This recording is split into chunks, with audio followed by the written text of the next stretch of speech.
안녕하십니까. 저대학 양수입니다. 오늘이 9월 10일 금요일, 지금 현재 시각 오후 4시 45분 접어들고 있습니다. 자, 어제 그죠 우리 증시가 한 번은 네이버, 카카오 등의 플랫폼에 대한 악재 때문에, 그리고 어제는 동시만기 마이너스 변동성 예상보다 크게 우리 시장을 강타했습니다. 그래서 분위기가 상당히 안 좋았었죠. 그리고 오늘 가끔마다 그 동시만기 후폭풍이 있을 수 있는 다소 부담이 되는 날이 바로 오늘이었습니다. 자, 그런 부담이 실제 작동될 수도 있었던 위험성이 있었던 날이었던 건데, 자, 그나마 지수도 반등이 나왔고요. 최근 급락의 주인공이었던 네이버와 카카오 시원스럽게 반등 나온 것까지는 아니지만 그래도 추가적인 하락은 멈춰지고 약간이라도 반등이 나와서 그나마 다행이라고 이제 볼 수가 있고, 전반적인 분위기를 봤을 때 지수 조정폭이 제법 되고 또 주변 분위기로 약간은 좀 정리되는 측면이 좀 있어서 바닥권이다 하는 시각도 좀 있습니다. 그래서 그런 좀 안심은 될 뿐만 아니라 뭔가 기대되는 측면도 있다 하는 건데, 어느 정도 안정이 취해지는 것만큼은 충분히 예상되고 그렇게 될 것으로 보입니다. 하지만 V자로 꺾어서 올라가기에는 다소 미흡한 측면이 있다는 것이죠. 아직까지는 수급상 불리하고, 또 미국에서 계속 테이퍼링 얘기가 나오고 있으며, 또 다다음 주부터는 추석 연휴가 있고 그 기간 중에 미국의 FOMC가 있죠. 이런 것들이 다소 변수로 작동될 수가 있어서 지금 이 상태에서 V자로 꺾어서 탄력적으로 올라가는 상황이 나오기는 그렇게 쉽지는 않을 것 같습니다. 그 점을 약간 우리가 감안을 하자는 건데요. 자, 그런 와중에서도 우리 종목 중 몇몇 종목은 아주 의미 있는 주가 상승을 하고 있는 종목군들이 있죠. 가장 대표적인 종목은 SKC입니다. SKC. 최근 한 2, 3주 동안에 한 몇 가지 악재가 중첩되면서 휘청된 바 있었던 건데요. 자, 그런 질곡을 모두 다 이겨내고 결국에는 오늘 종가 기준으로 사상 최고치를 갱신했습니다. 자, 상당히 기쁜 일이죠. 자, 결과적으로 이 종목은 절대 팔면 안 됩니다. 계속 말씀드리고 있는 내용이죠. 절대 팔면 안 되고요. 그리고 최소한 20만원 넘어 내년까지 본다면 30만원까지도 넉넉히 올라가고도 남을 것이다 라고 말씀드리고 있는데, 어쨌든 최소한 내년 말까지는 무조건 갖고 있어야 될 종목이라는 것을 다시 한번 말씀드리고, 자, 그리고 OCI도 괜찮아요. OCI도 이건 좀 이따 이제 그 말씀을 설명 중에 나오는 그런 종목입니다. OCI 물론 기술적으로는 따라가면서 매수할 때는 아닌 것 같습니다. 그리고 또 한 가지 말씀드릴 오늘 주제 중에 한 종목은 바로 이 종목입니다. 하나 마이크론인데요. 지난 4월달에 14,000원대 제가 추천을 했던 종목인데 그 사이 약 50% 정도 주가가 올라오면서 오늘부로 2950원 종가 기준으로 사상 최고치인 것 같습니다. 하나 마이크론 같은 경우. 자, 이 종목 여기서 끝이지 않는다는 것이죠. 사상 이 종목은 2만원 넘어 너끈히 3만원대까지는 올라갈 것이다라고 이제 보고 있습니다. 왜 그런지, 왜 이렇게 많이 올라갔음에도 불구하고 절대 팔지 말라고 하는 이유가 대체 뭔지에 대해서 말씀을 드릴 겁니다. 그리고 약간 눌림목이 나오면 잡아줘야 될 것 같고, 이 상태에서도 약간 부분적으로 매수하는 것까지도 가능할 것 같습니다. 자, 해서 하나 마이크로 설명을 드릴 건데, 그리고 그 이전에 사실 오늘 제가 준비한 주제는 네이버와 관련된 얘기입니다. 네이버, 우리 펜터스포라고 하는 삼성전자 다음에 중요한 종목이 바로 네이버죠. 네이버가 최근 규제 리스크 때문에 휘청였던 건데 사실 이렇게 빠질 계제는 아니었습니다. 근데 10% 넘게 시가총액이 하루아침에 8조 이상이 줄어들었다는 건데, 그거는 해도 너무 심하다는 거죠. 너무 억울한 측면이 있습니다. 왜 억울한지 내용을 왜 그 내용을 알고 있어야 되겠죠. 그것을 알고 있으면 지금이 상당히 좋은 기회라는 것도 인식할 수가 있기 때문에 그렇습니다. 어쨌든 그 내용을 조목조목 제가 설명을 좀 드릴 건데요. 그것을 다 이해를 하시고 내 것으로 만들어 놓으시면 상당히 도움이 되실 걸로 그렇게 판단에 대해서 네이버를 좀 말씀을 드릴까 합니다. 자, 그리고 기존 종목 중에서 다른 종목들은 다 그대로입니다. 펜터스틱 4, 삼성전자, 또 삼성 바이오로직스, 또 네이버, SKC 네 종목 외에 신규 추천주 현재 그 중소형주 3인방, 4인방이 있었죠. 그 중에 하나가 KH파트는 절대 보이죠. 주가가 장중에 많이 흔들립니다만 워낙 인기가 있는 종목이니까 할 수 없는 거고요. 눌림목 저점입니다. KH파트. 이 종목도 한 4만원까지는 올라갈 것 같습니다. 4만원 이상 올라간다는 거죠. 자, 그리고 약간의 변경이 되는, 전략상 변경이 되는 종목은 MC넥스입니다. MC넥스는 원래는 테슬라가 주관하는 AI의 수혜 대상이 된다는 것 때문에 추천이 나갔던 종목인데요. 지금 시간이 얼마 안 남았죠. 또 다다음 주부터는 추석 연휴가 있습니다. 따라서 올라갈 수 있는 그 기간이 너무 짧습니다. 그래서 어차피 단기 종목이었기 때문에 또 크게 물린 것도 아닙니다. 거의 본존 수준인데요. 일단 빼겠습니다. 단기 종목이었고 비주력 종목이었기에 이 종목은 빼는 걸로 그렇게 하도록 하고요. 자, 그리고 뭐 OCI는 당연히 그대로 보유가 되죠. 그리고 하나마이크론 같은 경우도 절대 보유가 된다는 거고, 그리고 조금 남겨놓고 있는 자이언트 스택과 자, 맥스탄 종목에 많이 빠져 있는데 물량이 많지 않다면 현재 그대로 갖고 있어야 되겠죠. 자, 일단 그런 정도로 기존 종목들을 설명을 드리면서 자, 본론으로 가겠습니다. 일단 차트는 종합지수 차트를 올려놓고요. 자, 그리고 자막을 올려놓겠습니다. 자, 이슈부터 점검을 해야 될 건데요. 자, 이게 약간 이제 문제가 됩니다. 자, 미국의 지난 8월달 베이지북은 경기 동향 보고서입니다. 여기에 지금 경기 둔화라고 하는 표현이 좀 있습니다. 그 전에는 뭐 경기가 잘 나간다 이렇게 표현을 했던 건데 경기 둔화라고 표현이 돼 있어요.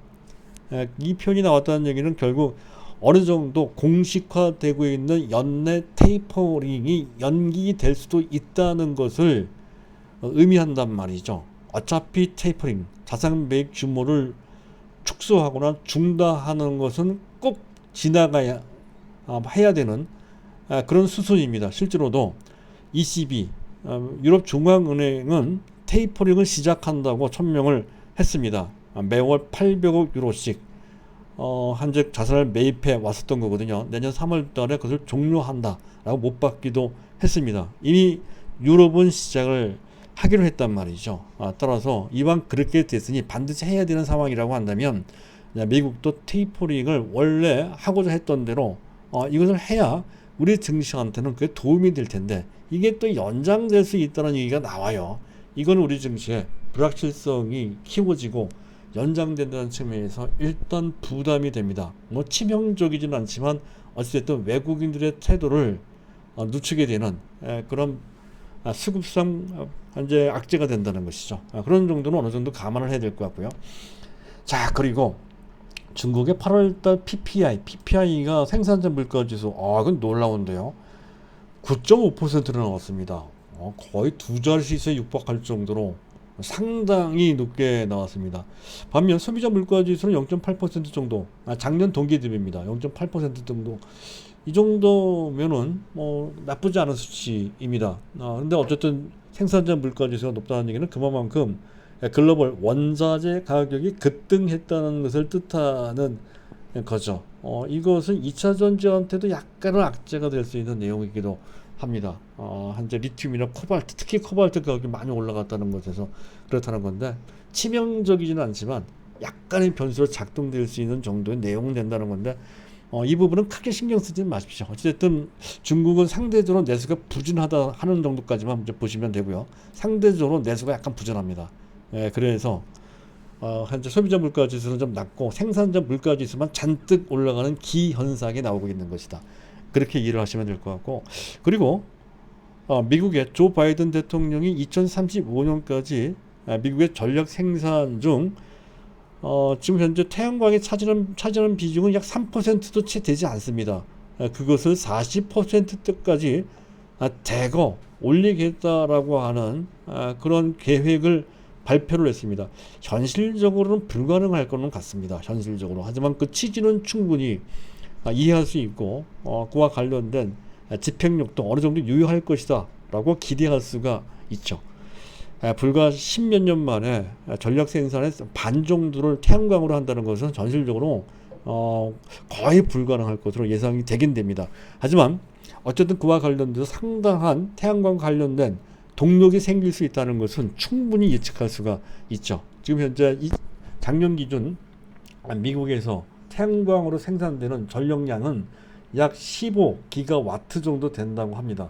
근데 그것이 내년부터는 30기가와트 대폭 불과 1, 2년 만에 2배로 늘린다고 하고요. 2026년부터는 그 30기가와트가 아니라 그것의 2배인 60기가와트를 매년 생산한다고 하죠. 현재 추가 생산한다는 뜻이 됩니다. 자, 그런 상황이고 한다면 태양광과 관련된 기본적인 현재 그 전방 시장이 상당히 좋아진다는 얘기가 되죠. 그와 관련된 수혜 대상이 바로 제가 계속 강조드리고 있는 OCI, 폴리시클을 만들고 있는 OCI, 그리고 하나솔루션인데, 하나솔루션은 최근에 태양광 외에 수소와 관련돼서도 조금씩 부각되고 있는데요. 관심 종목으로만 보시면 될 것 같습니다. 우리는 일단은 OCI 쪽에 초점을 맞추면 된다는 건데, 이왕 얘기가 됐으니 기술적으로 한번 보면 단기적으로 꽤 많이 올라왔죠. 11만원, 10만원대부터 시작해서 지금 14만원 정도 수준까지 불과 3주 사이에 40% 정도 주가가 올라왔다는 건데, 기술적으로 부담이 되긴 됩니다. 그래서 쫓아가면서 매수할 것까지는 없지만 주가가 13만원대, 13만 7, 8천 정도 되는 그런 정도의 눌림목 조정에 나가면 안 갖고 계신 분들을 중심으로 해서 이 종목을 담아두실 필요가 있다는 거죠. 많이 올라갔다 치지만 하지만 내년도 기대되는 또는 예상되는 실적 대비 현재 PER 수준은 굉장히 낮습니다. 3배, 4배 정도밖에 안 된다는 거죠. 그리고 또 도시 개발과 관련된 기회도 있단 말이죠. 그래서 그 점이 있다면 더욱더 OCI에 대해서는 계속 긍정적으로 볼 필요가 있다 하는 것을 피력할 수가 있겠습니다. 자, 그리고 애플 얘기를 해야 될 것 같습니다. 애플이 애플카를 여기저기 완성차를 통해서 협력 생산하는 것을 추진해 왔지만 그게 잘 안 됐던 모양입니다. 한 번은 현대차한테 입지를 주기도 했었죠. 입지를 한 적도 있었습니다. 하지만 현대차도 그 조건을 충족시키지 않아서 지금 현대차와도 그 협상이 결국에는 타결되지 않았습니다. 결국 그것은 현재 협력해 생산하는 것은 불발한 것이다, 이렇게 볼 수 있다는 것이죠. 자체 생산하는 쪽으로 추진하는 모양입니다. 그것이 오늘 당장 뭐 기아차나 또는 현대모비스한테는 악재로 된 것 같은데요. 하지만 LG한테는 좀 다르죠.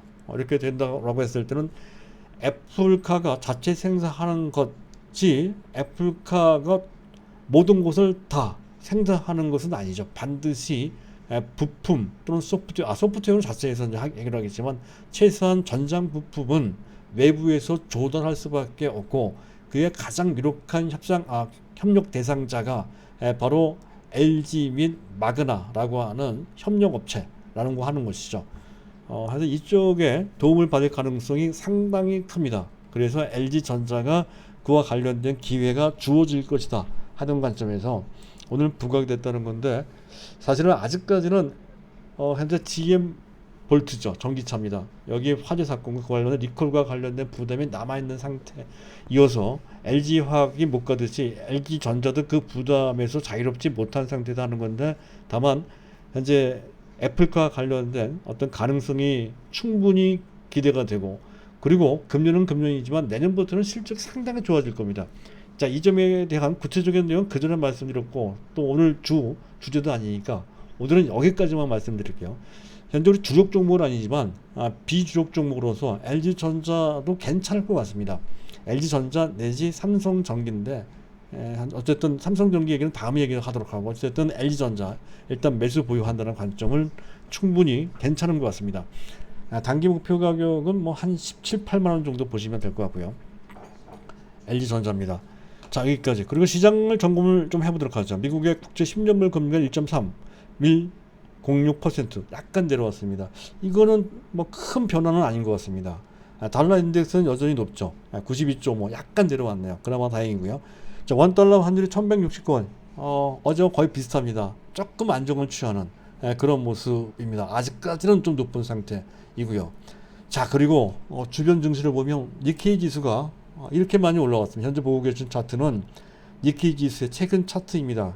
급등을 하고 있는 모습을 우리가 볼 수가 있죠. 니케이 지수 이렇게 올라가게 되면 동아시아에 배정되는 외국인 매수의 상당 부분이 이른바 블랙홀 효과라고 해서 그쪽으로 빨려 들어간다는 거죠. 우리한테는 불리한 조건이 됩니다. 이 부담에서 벗어나야 된다는 건데, 자, 일본 증시가 펀더멘털이 좋은 것은 아니죠.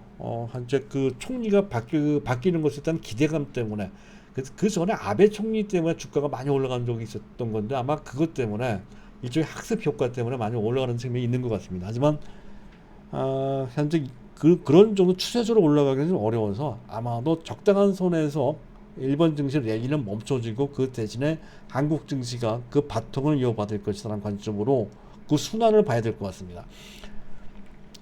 자, 여기까지고요. 그리고 또 한 가지 봐야 될 수급인데, 수급은 자막을 지워놓고요. 수급을 한번 보도록 하겠습니다. 외국인 매도가 크죠. 5천억 넘게 순매도했다는 건데 대부분 프로그램 매도였습니다. 따라서 추세적으로 근본적인 어떤 현재 그런 부담이 있는 것은 아니다. 단기 트레이딩 관점에서의 물량이 오늘 하루 집중되는 것이다 하는 점을 이제 알 수가 있고, 그것에 포인트를 두고서 판단을 해야 된다는 거죠. 그리고 어제 9천억 넘게 순매도했던 기관들이 오늘은 단 하루 만에 그 스탠스를 완전히 바꿨죠. 그 주인공 한가운데 있는 주인공은 다름 아닌 단타입 규제라고 할 수 있는 금융투자입니다. 어제 대규모로 매도했던 7천억 넘게 매도했던 금융투자가 단 하루 만에 3,400억 정도의 순매수를 했습니다. 그만큼 발빠르게 약삭빠르게 매매하는 거죠. 자, 그런 태도를 보이고 있습니다. 그런 것만 봐도 현재 상황은 동시에 만기 때문에 그랬던 것 뿐이고 전반적인 상황은 최소한 나쁘지 않다. 다만 탄력적으로 올라갈 거냐 아니냐의 차이만 있을 뿐이다 하는 것을 우리가 짐작할 수가 있겠습니다. 자, 오늘 베이시스가 마이너스가 됐습니다. 오늘 이제 9월물이 끝난 거고요. 내일부터는 12월 물이 본격적으로 거래가 됩니다. 그때 나타나는 베이시스를 보고 이제 판단을 해야 될 것 같습니다. 장중 내내 베이시스는 비교적 나쁘지 않았습니다. 자, 그래서 전체적인 상황은 그래서 뭐 크게 문제가 없는 뭐 그런 정도의 상황임을 표시한다라고 이제 보시면 될 것 같습니다. 자, 여기까지고요. 자, 그리고 네이버를 보기 전에 하나마이크론을 잠깐 먼저 얘기를 할까 합니다. 하나마이크론 이렇게 많이 올라가요. 하나마이크론의 자막을 올려놓도록. 그 전에 제가 설명드릴 때 하나마이크론의 자막 없이 구두상으로만 말씀을 드렸던 것 같아서 오늘은 자막을 통해서 다시 한번 정리를 좀 해드릴까 합니다. 일단 하나마이크론은 현재 패키징 테스트 이를 주업으로 하고 있는 업체입니다. 이것과 유사한 사업 구조를 갖고 있는 데가 네페스나 테스나 같은 종목들이다. 네페스나 테스나보다는 아마도 SFA 반도체일 겁니다. 네페스 또는 SFA 반도체 정도가 비슷한 사업 구조를 하고 있다 이렇게 보시면 되고요. 근데 주력은 원래 2019년도까지는 모바일용 메모리 쪽이었습니다. 모바일용 메모리 쪽이었던 건데 작년부터 그 대상이 확장이 됐죠. 서버용 메모리 쪽으로도 확장이 돼서 작년 하반기 때부터 실적이 전환되기 시작했다는 거, 금년부터 흑자 전환돼서 탄탄대선상에 놓이게 됐다. 이렇게 이제 보시면 될 것 같습니다. 그래서 작년까지 상당히 어려웠던 것이 금년부터 확 풀렸어요. 그래서 금년 연결 기준 영업이익 규모가 무려 900억 원 정도 된다는 거죠. 작년 영업이익이 거의 2배 정도 되는 수준으로까지 크게 확대된다는 거고요. 자, 그리고 거기에다가 현재 서버용 메모리뿐만이 아니라 비메모리 중에서도 전력용 반도체 키트 등등 쭉 있습니다만은 최근 들어서는 뭡니까 그 파운드리 쪽도 삼성전자한테 수주를 받는 쪽으로 진행되는 것 같습니다. 그래서 더욱더 그렇다는 것이죠. 그리고 또 특별할 만한 것이 우리 한국 회사인 실리콘과 관련 실리콘 부품 업체라고 할 수 있는 하나 머티리얼스 지분 32.75% 갖고 있다는 거죠. 실질적인 자회사로 두고 있다는 것이고요. 그리고 전방 시장이 상당히 좋아지고 있다는 거. 아까 얘기했던 서버용에다가 또 비메모리 칩 및 그리고 현재 파운드리까지 망라되고 있다는 것이죠. 그리고 좀 비메모리 가동도 점점 증가되고 있어요. 아까 얘기했던 PMIC 전력용 반도체입니다. 터치 IC, 터치형 칩 얘기하는 거고요. 파운드리까지 첨가되고 있다는 거고요. 그리고 OS8라고 되어 있는데 아웃소싱 어셈블리 테스트란 뜻입니다. 즉 어셈블리 그럼 이거는 이제 그 패키지란 뜻이고요. 테스트는 일반적인 테스트입니다. 현재 어셈블리나 테스트는 삼성전자가 직접 하는 것이 아니라 바깥에 있는 업체들한테 그 발주를 한다는 것이죠. 그래서 그것이 일종의 트렌드입니다. 그래서 OS80가 일종의 흐름, 트렌드라는 관점에서 이쪽 부분에 상당한 수혜를 받게 된다는 그런 뜻이 담겨져 있다는 뜻이고요. 그리고 중요한 것은 하나 WLS라고 하는 자회사, 물적 분할 자회사입니다. 100% 지분을 갖고 있는 상태죠. 이 회사가 범프 및 프로브 테스트 등의 주업을 하고 있는데 중요한 것은 이 기술을 갖고 있다는 거죠. SIG RDL 기술. SIG RDL 기술은 광폭 층재별이라고 하는 기술입니다. 이게 초고속 충전 IC에 쓰이는 초고속 충전 IC는 칩이죠. 초고속 충전 칩에 쓰이는 그런 기술입니다. 삼성전자 갤럭시 시리즈에 채택되고 있고 또 한 가지 중요한 것은 NXP 세계적인 제1위의 차량용 반도체 업체에 급속 충전 IC에 채택되고 있다는 거죠. 그래서 특히 급속 충전은 매우 중요한 요소가 됩니다. 주행거리와 또 충전 시간이 현재 배터리 경쟁력의 핵심 요소가 된다라고 했을 때 현재 이 업체가 갖고 있는 기술이 얼마만큼 중요시 될지에 대해서 알 수가 있다는 것이죠. 그래서 하나마이크로는 아주 그 성장 동력이 출중한 자회사까지 있어서 실적 외 그 부분까지 더해져 주가는 2만원 정도가 아니라 3만원 넘게 흘러갈 소지가 대단히 크다. 황골탈태 새로운 하나마이크론이 다시 한번 탄생되고 있다 하는 관점으로 보시면 되겠습니다. 일단 여기까지. 그래서 웬만하면 팔지 말고 웬만하면 기회가 되면 사자 하는 관점인데 많이 올라갔기 때문에 지금 많이 사지는 못하더라도 부분적으로 매수는 가능합니다. 그런 정도 보시면 되고, 자 이제 마지막으로 네이버는 반드시 알고 있어야 됩니다. 자, 네이버의 그 전에 제가 한번 봤던 네이버의 평가와 관련된 내용인데요.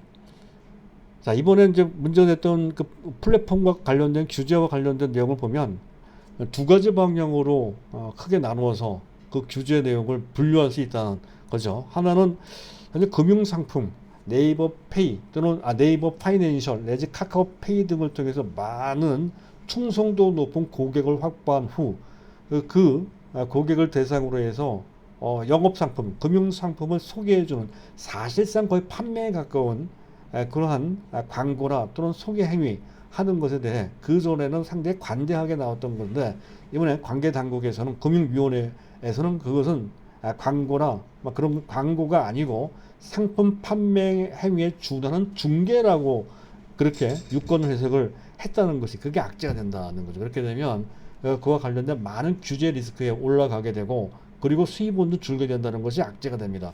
그리고 또 한 가지는 이제 갑질 방지, 아무래도 많은 생활 밀착형 서비스를 하는 데 있어서 아무래도 약자라고 할 수 있는 소비자나 또는 최종 뭡니까 중소업체에 현재 그 갑질을 할 수 있는 위험성, 독점이라든가 불공정 거래라든가 뭐 그런 거, 그런 것을 방지하는 그 규제가 올라온다는 것이 그런 것이 만들어진다는 것이 약자됐다는 건데 사실은 이 부분 한번 봐야 됩니다. 주 타겟은 일단 금융 규제와 관련돼서는 카카오뱅크보다는 이번에 상장 준비하고 있는 카카오페이입니다. 카카오페이가 많은 고객들을 확보하고 있죠. 그래서 카카오페이가 주 타겟입니다. 네이버 파이낸셜도 들어갑니다만 상대적으로 규모가 작습니다. 그래서 일단 제1타겟은 카카오페이고요. 그리고 생활 밀착형 O2O 서비스, 예를 들어서 뭐 대리운전 내지 뭐 카카오 택시가 가장 대표적인 케이스죠. 미용도 있고요. 뭐 기타 등등 수만 가지의 생활 밀착형 O2O 온라인 투 오프라인 서비스가 있습니다. 이것은 네이버가 가장 취약한 부분이죠. 네이버는 거의 하지 못하거나 하더라도 상당히 약합니다. 이 부분을 가장 절대 강자는 무조건 카카오죠. 카카오가 아주 강합니다. 바로 그 생활 밀착형 서비스를 하는 데 있어서 카카오가 갑질을 하는 행태가 곳곳에서 발견이 된다 하는 이유 때문에 그래서 그것을 규제한다는 뜻이거든요. 네이버한테는 그게 적확하게 해당되지 않는 측면이 있고 해당된다 하더라도 그 규모나 정도가 상당히 미미합니다. 그런데 네이버가 그렇게 주가가 많이 빠졌다는 거죠. 그 점을 제가 어제 최대 그와 관련된 가치 훼손이 있긴 있으되 네이버한테 최대 가치 훼손 분은 계산상 4조 원 정도 그런 정도로 추정을 한 바 있습니다. 그런데 실제 시가총액이 증발한 것은 어제 종가로 오늘은 조금 많이 됐으니까 약간 다른데요. 어제 종가로 8조 원 정도가 증발해 버렸다는 거죠. 원래 최대치보다 2배 이상 시가총액이 날라갔습니다. 그것 자체만으로도 억울했고 그리고 또 그만큼 기회가 된다는 뜻이 된다는 건데 잠깐 네이버를 재평가하는 내용 한번 보시도록 하죠. 서치 플랫폼 45조 원. 그 온라인 쇼핑 부분 이 부분이 갑질 규제 대상에 될 수 있는 부분. 현재 O2O 서비스의 한 부분으로 볼 수도 있습니다. 하지만 온라인 쇼핑 부분은 스마트 스토어나 또는 브랜드 스토어 등 사실은 각각 의뢰 관계라기보다는 각각 간의 대등한 관계의 소지가 대단히 큽니다. 그것과 관련된 규제 리스크는 별반 크지 않다는 것이고 또 자체적으로도 크게 아주 높게 평가되고 있는 상태도 또한 아니죠. 최대 10조 원 정도만 평가받고 있는 상태입니다. 그리고 매출 기여도나 또 영업이익 기여도로 봤을 때 매출 기여도는 20%, 영업이익 기여도는 10%도 채 안 되거든요. 그렇게 크지 않습니다. 그런 측면에서 온라인 쇼핑과 관련돼서 갑질과 관련된 규제 리스크의 정도는 아주 크진 않습니다. 지홀딩스는 이제 보유하고 있는 관계사 지분 가치를 뜻하는 거고요. 11조 원. 그리고 웹툰, 웹소설 3조 원 정도. 그리고 핀테크 이게 바로 그거죠. 네이버, 카카오뱅크와 그리고 카카오페이를 합친 것. 이것을 핀테크라고 할 수 있는데 네이버는 네이버 파이낸셜 한쪽으로 되어 있습니다. 그런데 이쪽 부분에 대한 가치는 시장에서 평가한 게 지금 카카오 같은 경우 양사를 합칠 경우 그 시가총액 70조 내지 80조 되는 것에 비해서 좀 네이버 파이낸셜 쪽에 핀테크 분야의 현재 시장 평가 가치는 불과 3조 원 정도밖에 되지 않는다는 거죠. 불과 3조 원 정도입니다. 이 중에 일부만 피해를 받는 거니까 그러니까 지금 실제 가치 훼손분은 상당히 작다는 것을 유추해서 우리가 볼 수가 있다는 것이죠. 그리고 클라우드 이 부분은 상당히 클라우드와 제페토 같은 메타버스와 관련된 플랫폼 쪽인데 지금 현재 시장에서 거의 평가를 안 하고 있고 다만 장기적으로 봤을 때 재평가된다고 해서 그전에 설명드렸던 건데 오늘은 그 내용을 생략하도록 하고 어쨌든 기존에 있는 정도로서 목표 주가를 47만 5천 원 정도로 보고 현재 평가했던 각 부분에 대한 시총을 제가 정리해 놓은 건데요. 그 부분을 보더라도 실제 그 규제와 관련돼서 현재 가치가 훼손되는 정도는 최대 4조 정도를 봤지만 엄밀하게 본다면 불과 한 2조 원 정도밖에 되지 않는단 말이죠. 근데 주가는 8조, 시가총액은 8조나 빠졌단 말이죠. 그만 보더라도 단기적으로 뭐 억울할 정도로 많이 빠진 것이고 또 억울할 정도로 많이 빠진 것만큼 그만큼 기회가 된다는 거죠. 장기적으로 판단하면 뭐 더 이상 말할 필요도 없는 것이고 말이죠. 그래서 갖고 계신 분들은 눈 하나 깜짝하지 말고 당연히 그대로 갖고 있을 뿐만 아니라 안 갖고 있거나 물량이 부족한 분 하신 분들은 당연히 그대로 사야 된다. 이렇게 이제 말씀을 드리는 거고요. 자, 이것과 관련돼서 미래에셋증권에서는 현재 여기까지 얘기 시간 너무 오래 걸려서 생략할 건데요. 그 전에 말씀 많이 드렸으니까 오늘은 구체적인 거 생략하도록 하겠습니다. 다만 자막만 약간 올려놓고 나중에 참조하실 분들은 자막을 보시면 참조하시면 될 것 같은데 실적 좋고 각 부분별로 성장 특히 신사업 쇼핑 온라인 쇼핑이죠. 핀테크 부분, 콘텐츠 부분, 클라우드 부분 각 부문별 성장률이 장난이 아니에요. 상당히 고속 성장하고 있는 전 부분이 다 초고속 성장하고 있다는 건데 그 중에서도 클라우드 부분 별로 평가받지 못하고 있는 클라우드 부분과 그 클라우드 내에 보면 AI가 있습니다. AI 인공지능이죠. 또 인공지능과 관련돼서 국내 최대 초거대 AI 모델을 갖고 있다는 것이죠. 그게 바로 하이퍼클로버라고 하는 건데 슈퍼컴퓨터 체제를 갖고 있단 말이죠. 한국어 데이터가 어마어마한 데이터를 갖고 있고 슈퍼컴퓨터 체제를 구축해 놓고 있고 산학 현장 현재 업계와 학계가 협력해서 그래서 연구하고 있는 그런 단계가 체계적으로 현재 구성되어 있고요. 또 실용성도 상당히 뛰어나는 평가를 받고 있습니다. 그래서 이 AI 쪽만 보게 되면 아직은 좀 미약하지만 미국의 구글이나 또는 아마존이나 마이크로소프트나 이런 또는 현재 뭐 애플이나 이런 쪽과 어깨를 견디는 수준까지 발전할 수 있는 가능성까지 점차 그 힘을 현재 비축하고 있단 말이죠. 그 힘을 키우고 비축하고 있는 그런 상태다 하는 정도를 고려한다면 네이버가 단순히 뭐 60만 원만 가겠습니까? 미래에서 실적을 기반으로 해서 60만 원 목표가를 제시했지만 실적을 기반으로 할 것이 아니라 성장성을 배경으로 미래의 가격을 어느 정도는 우리가 약간의 그 오차가 생기는 위험이 있다 하더라도 그런 정도 폭넓게 큰 시각으로 큰 그림을 그려놓고 봐야 된다는 거죠.